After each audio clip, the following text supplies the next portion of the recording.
Au cimetière de Toulouse, dans le carré musulman, la tombe est anonyme. Ici repose la dépouille de Mohamed Merah. Comme une balafre, un mauvais souvenir que la ville ne parvient pas à oublier. Les caméras ne sont pas autorisées. Aujourd'hui, il n'y a qu'une femme assise à quelques mètres de là. Elle vient ici presque tous les jours fleurir la tombe de son mari. Vous voyez des gens qui viennent voir, qui viennent... Oui. Mais qui viennent faire quoi? La prière, c'est tout. Devant cette tombe? Tout à fait. Merah, un cadavre encombrant dont personne ne voulait. La ville n'a pas eu le choix. Depuis un an, le tueur est enterré ici, au désarroi des autres familles musulmanes. Beaucoup de familles ici, beaucoup de familles qui sont outrées. Une dame m'a dit, mon Dieu, j'ai vu le moment où elle allait être enterrée à côté de ma maman, l'autre, bon Dieu. Ah non, pas ça, bien sûr, il faut les comprendre aussi. Mohamed Merah, l'enfant de Toulouse, a blessé durablement sa ville. Sa trajectoire meurtrière a ouvert des cicatrices qui, un an après, sont loin d'être refermées. La ville rose a du mal à oublier. Tout commence ici, il y a un an, le 11 mars. Le parachutiste Imad Imziaten est abattu par un mystérieux tueur qui prend la fuite en scooter. 4 jours plus tard, à Montauban, même scénario, 2 autres soldats, Mohamed Le Gouad et Abel Chenouf, sont assassinés. Un troisième, Loïc Libert, est grièvement blessé. Là encore, le tueur est reparti en scooter. Il est allé même achever l'un d'entre eux qui rampait à terre, 2-3 balles dans la nuque. Il l'a retourné pour lui mettre 3 balles dans le crâne. Et puis le 19 mars, l'impensable. Le meurtrier exécute 3 enfants devant ce collège-lycée juif. Myriam, 7 ans, Gabriel et Arié, 4 et 5 ans, ainsi que leur père Jonathan, professeur de religion. Et le tueur au scooter, désormais l'homme le plus recherché de France, va être rapidement identifié. Il s'appelle Mohamed Merah. C'est un petit délinquant, connu de la police et de la direction du renseignement intérieur. Il a voyagé au Pakistan et en Afghanistan. 10 jours après le premier meurtre, Merah est localisé dans son appartement toulousain. Il se revendique d'Al-Qaïda. Commence alors un long siège au cœur de Toulouse. 30 heures de négociations ponctuées par des échanges de tirs. Cette explosion peut être un nouvel assaut. Le lendemain, à 11h30, le raid lance l'assaut final. 300 cartouches tirées. Le tueur est abattu alors qu'il tente de s'enfuir par une fenêtre. Le monde entier a suivi en direct la fin de sa course meurtrière.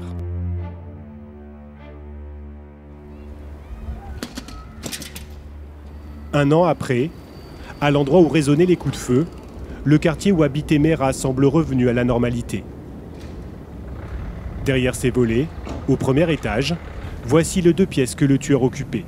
Il a depuis été refait à neuf et reloué, avec encore quelques impacts de balles sur la façade, que l'on retrouve aussi à l'intérieur, chez les voisins. Et donc ça, ce trou, comment est-ce que ça s'est produit en fait? C'est-à-dire, c'est quand ils ont fait le premier assaut. Pendant le siège, Mabilia, qui habite un demi-palier au-dessus de Merah, s'est retrouvée bloquée chez elle. Elle n'a rien oublié. Les balles, ça tombait n'importe où. Même par ici, ça tombait. Vous voyez, même sur le mur, ça tombait. On était un peu perdus, quoi. Et les policiers ne sont pas du tout venus vous voir ou Non. Vous êtes restée, comment ça s'est passé? Vous êtes restée toute seule dans l'appartement pendant toute la fusillade? Oui, pendant 8 heures, toute seule. Pour ne pas être blessée, elle s'est même réfugiée dans la salle de bain. Oui, je m'étais mise là pour me mettre en sécurité, vous voyez, pour me dire, je vais être tranquille ici, tranquille. Puis tout d'un coup, ça explose de l'autre côté, alors j'ai vite couru. Mais vous craignez quoi, en fait? Que l'immeuble explose. Ah ouais. Depuis, Mabilia a réaménagé son salon. Il a fallu remplacer les fenêtres et certains meubles. Elle s'en remet difficilement. Non, mais là, on ne savait pas trop qu'est-ce qu'on allait devenir. Vous voyez, on se sentait pris comme un lapin là, dans un petit appartement. Ça fait, c'est pas... Ça, moi, sincèrement, j'ai pété un plomb, quoi. Donc, je crois que je l'ai encore... Je ne l'ai pas encore remis. Oui, ça vous a marqué, quoi. Moi, oui. Mabilia, désormais, veut quitter son appartement. Depuis la fusillade, la plupart des locataires sont partis et ont depuis été remplacés.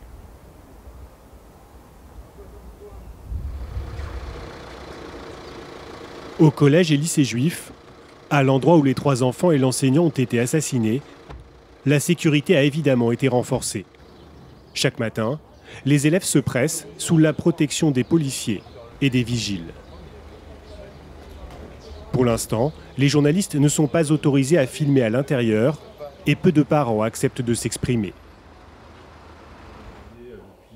Marc, père de 2 élèves présents le jour du drame, a bien voulu nous raconter l'année qui vient de s'écouler. Bien sûr, il y a toujours des tensions. Cela fait 1 an que sa famille, comme toute celle de l'établissement, doit continuer à vivre. Vous imaginez bien que suite à ces incidents, l'irritabilité, les sautes d'humeur, on est vraiment dans un syndrome post-traumatique. Et les insomnies, les cauchemars, il a fallu faire face à tout ça, il a fallu gérer tout ça. Aujourd'hui, bien sûr, avec le temps, les choses se sont estompées, mais elles restent quand même encore présentes. Mais le drame a aussi frappé cet autre établissement juif. Car les 3 enfants assassinés étaient en fait scolarisés dans cette école. Le 19 mars, lorsque Mera a ouvert le feu, ils attendaient comme chaque matin d'être conduits jusqu'ici. Le directeur de l'école a donc perdu en quelques secondes 3 de ses élèves. Ici, on fait face. Donc vous avez combien d'élèves ici ? 250, crèches comprises. 215 de l'école maternelle et primaire et 35 lits à la crèche. Après le drame, la communauté s'est soudée autour de l'école. À la rentrée dernière, donc de 2012-2013, qui est venue après les événements, on n'a pas eu de défection. Au contraire, on a eu un ajout d'enfants. Depuis la tuerie, un sentiment diffus d'inquiétude s'est quand même installé. Il y a aussi quand même un climat de tension qui persiste et qui est présent, quoi. Les parents d'élèves ne se sentent pas toujours en sécurité. Oui, après moi, mes enfants ils sont vraiment petits, donc ils vont pas... Le matin, je pense que c'est les parents, en priorité, qui sont plus vigilants à ce qui se passe autour. Les enfants se sont habitués à la présence policière et on va dire qu'ils n'y font plus trop attention. Ça fait partie de leur quotidien. Nous, ça fait partie de notre quotidien aussi, mais on est très vigilants dès qu'on arrive aux abords de l'école.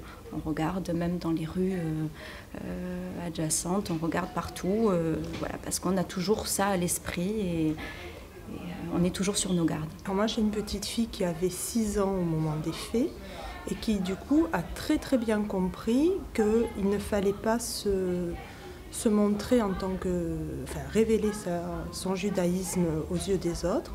Elle dit à sa petite sœur, qui est toute petite, qui est donc innocente et qui des fois chante dans la rue en hébreu, elle lui dit « Non, non, non, il ne faut pas chanter en hébreu dans la rue, il ne faut pas que les gens entendent qu'on est juif. »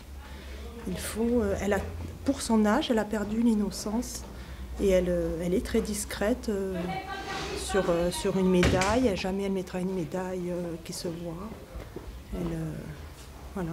Tout doit être très discret. Elle a très bien compris que c'était un risque de montrer qu'elle était juive. Certaines familles, aujourd'hui à Toulouse, n'osent donc plus afficher leur judaïsme en public. Enseignants et parents tentent tout de même d'assurer une vie normale aux enfants, sans rien leur cacher de ce qui s'est passé le 19 mars 2012. Nous avons fait la photo scolaire annuelle juste un peu avant le 19 mars. On se posait la question après, est-ce que cette photo, on la diffuse? Eh bien, tous les psychologues nous ont dit il faut la donner. D'une certaine manière, avoir un déni du fait, ça ne résoudra pas le problème des enfants. Il faut savoir, l'atténuer, si on peut dire, lui donner sa juste place. et faire en sorte que l'enfant ne soit pas traumatisé. Mais les faits, ils doivent être marqués. Et ça a marqué, c'est évident que ça a marqué. Un an après, le traumatisme est toujours là dans la communauté juive, chez les enfants comme chez les adultes. Les familles des élèves assassinés ne s'expriment qu'en de très rares occasions. Il y a 4 mois, lors de la visite sur les lieux du drame de François Hollande et Benyamin Netanyahou, le directeur de l'établissement et père de Myriam, 7 ans, a pris la parole. Ce n'est arrivé qu'une fois en un an. Un acte monstrueux de haine a pulvérisé mon univers et ce qui faisait ma vie d'homme, de chef de famille et d'établissement. Ce lundi noir, j'ai lâché la main de petite Myriam et que 2 minutes plus tard, elle était exécutée froidement, simplement parce qu'elle était juive. Confronté au pire, chacun fait comme il peut, loin des caméras pour les uns, ou en s'engageant dans un combat public pour les autres.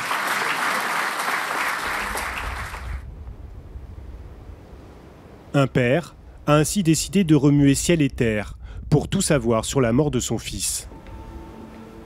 Albert Chenouf, le père d'Abel, l'un des soldats tués par Mera. Vous l'avez gardé en l'état? Oui, j'ai gardé en l'état, je l'ai un tout petit peu aménagé avec ses diplômes qu'il avait dans ses affaires et tout. Lui, il les avait dans un carton, sauf ce cadre qui a été remis après sa mort. Bon, on le fait à tous les soldats décédés avec ses médailles. Abel avait servi en Afghanistan. Comme ses 2 camarades assassinés, il va recevoir la Légion d'honneur. Depuis un an, son père, jeune retraité, passe sa vie ici dans son bureau. Il rassemble des informations sur Mohamed Mera et sur l'enquête. Il s'est juré pour son fils d'obtenir toute la vérité. Il était adulte, Abel. Il était adulte. Mais j'avais des projets avec. J'avais des projets. Le dimanche qui a suivi sa mort, on devait manger ici. Pour l'anniversaire de sa mère, pour ma retraite, pour avoir signé à l'armée, renouvelé 1 mois avant sa mort, 50 contrats, et mon anniversaire. C'est 4. Il me dit, papa, dis à maman qu'elle me fasse une choucroute. Je dis, il n'y a pas de problème, tu viens le dimanche avec Caroline. Il m'a dit, il n'y a pas de problème, papa. Et on me le tue le lendemain. On me le tue le lendemain. Rien que pour ça, je n'abandonnerai pas. Albert accuse le pouvoir de l'époque d'avoir négligé la menace que représentait Mera, pourtant connu des services. Il a porté plainte contre Nicolas Sarkozy. Et puis surtout, comme toutes les autres familles des victimes, il veut savoir si le tueur a bénéficié de complicité.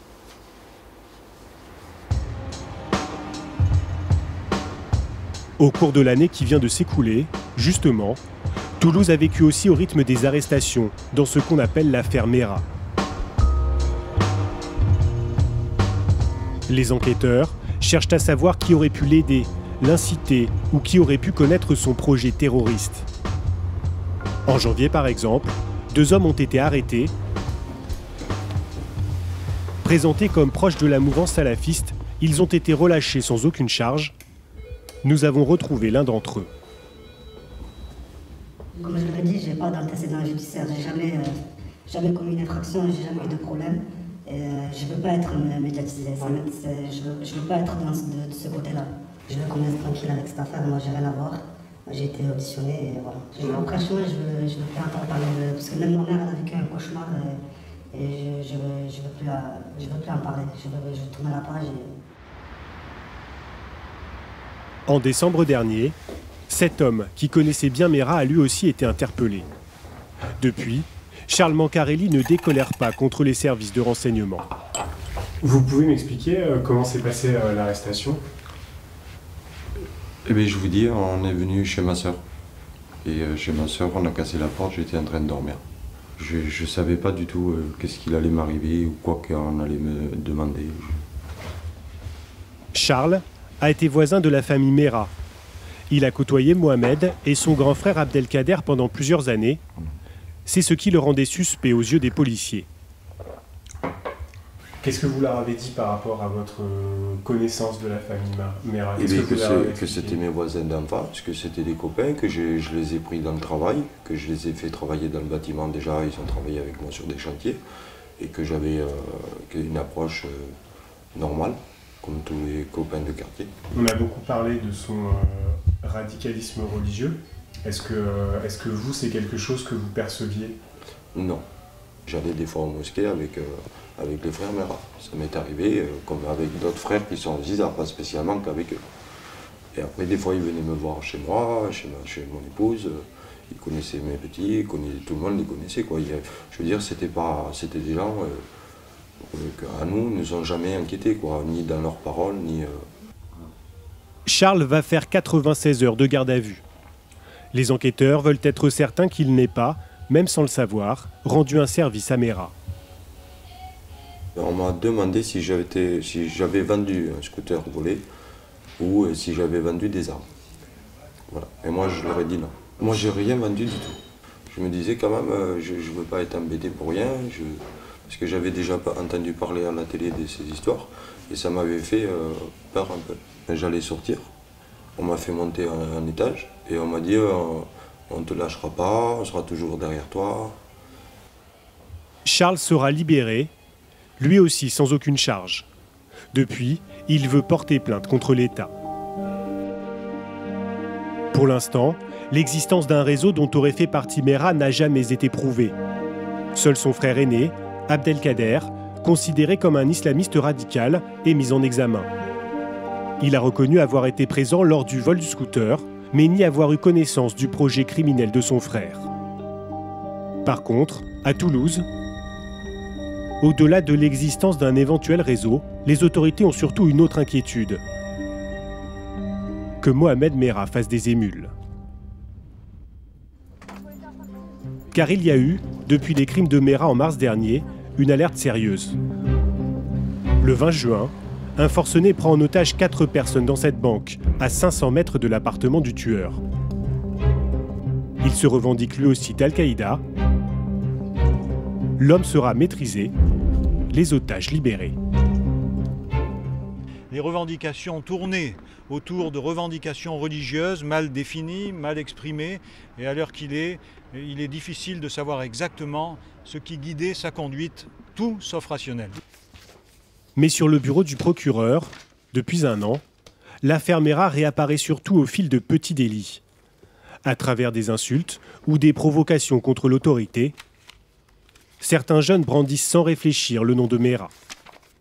Avant-hier encore, avant-hier soir, le tribunal pour enfants de Toulouse jugeait un jeune de 17 ans qui était poursuivi pour ça, qui s'était réclamé à l'occasion d'une interpellation par les services de police de Mohamed Mera. Et il a été poursuivi et condamné. Je crois que ces manifestations, ces comportements ont été le fait de jeunes ou de très jeunes personnes qui ont trouvé là un moyen facile et évidemment extrêmement sommaire d'exprimer une protestation ou une révolte.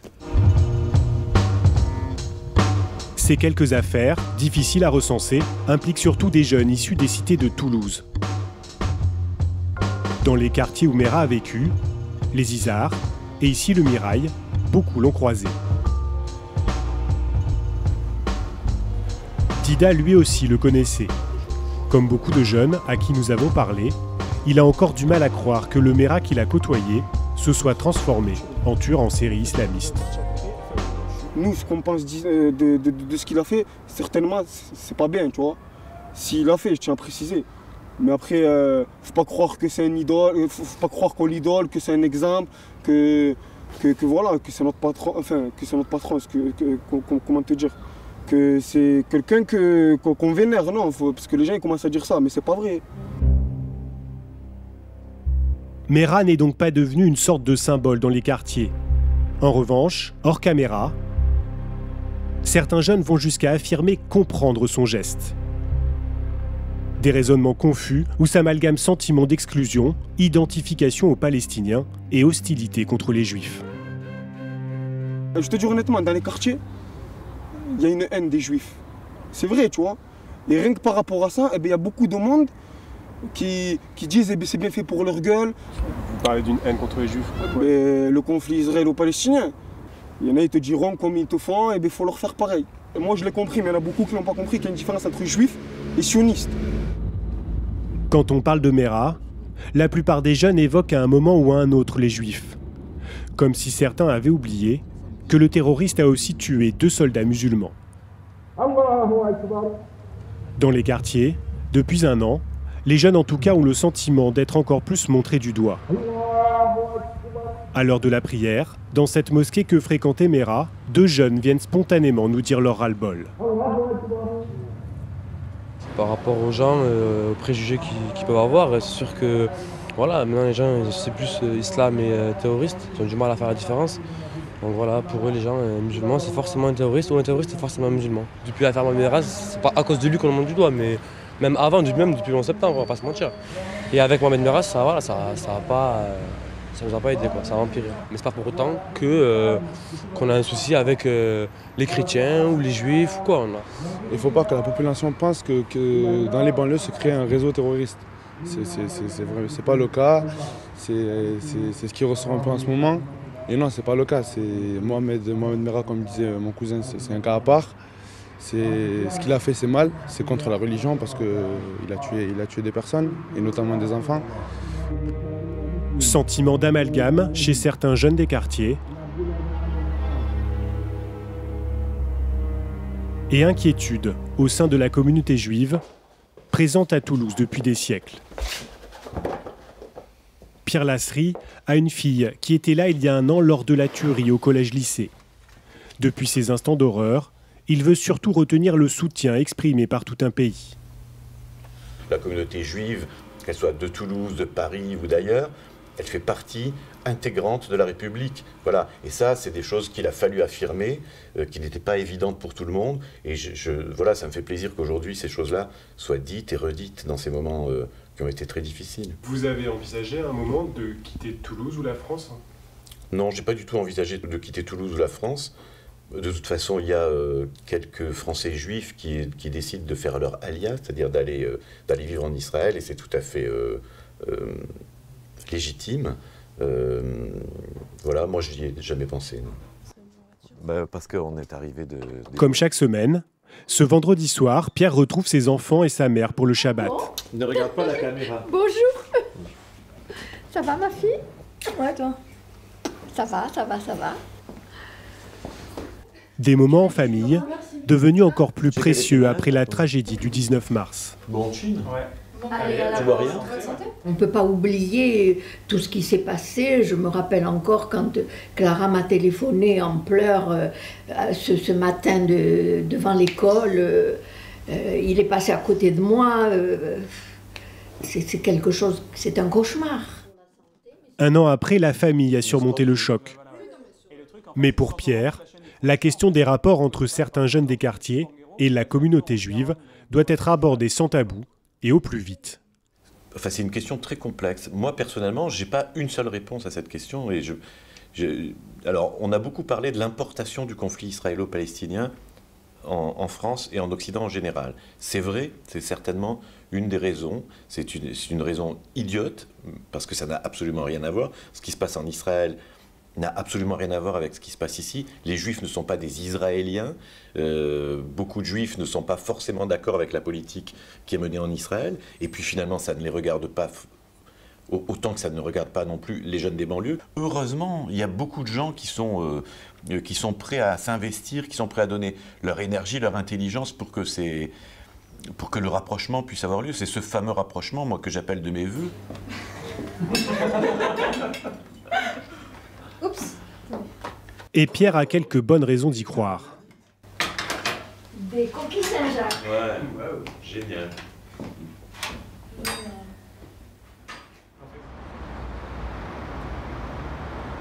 À Toulouse, depuis l'affaire Mera, certains se mobilisent, des liens se tissent. Valeurs républicaines et aux idéaux? Oui, aux idéaux de liberté, d'égalité, de fraternité. Ici, par exemple, ils sont une dizaine à se réunir depuis un an. Juifs, musulmans, non-croyants, leur collectif s'est formé en réaction aux tueries. Ils préparent un manifeste pour appeler au dialogue. C'est vrai que ce drame, ça a été un déclencheur, mais il ne suffisait pas de dénoncer. D'abord, il faut se montrer, dire qui on est, montrer nos valeurs. Et la majorité aspire à vivre ensemble et aspire à aller vers l'autre. Certains ici sont engagés au sein de leurs communautés respectives. Depuis un an, ils se côtoient. Pour eux, c'est ça la normalité. Mera ne doit pas le faire oublier. La plupart des musulmans, la plupart des juifs s'entendent très bien entre eux. Le problème, il est justement de dénoncer ça et de dire que finalement, c'est pas parce qu'on voit un juif et un musulman à la télévision qui vont serrer la main ou travailler ensemble que c'est extraordinaire. Il n'y a rien d'extraordinaire. Nous sommes 30 000 juifs issus du Maghreb qui vivent à Toulouse. Nous sommes au moins 30 000 maghrébins de culture musulmane et nous sommes au moins 30 000 espagnols. Donc j'ai toujours cette image que la ville rose est le lieu idéal d'une expérimentation, d'un vivre ensemble. Combattre l'antisémitisme, l'islamophobie, faire reculer le communautarisme, le programme est chargé. Mais un an après les tueries, il y a à Toulouse des hommes et des femmes de bonne volonté.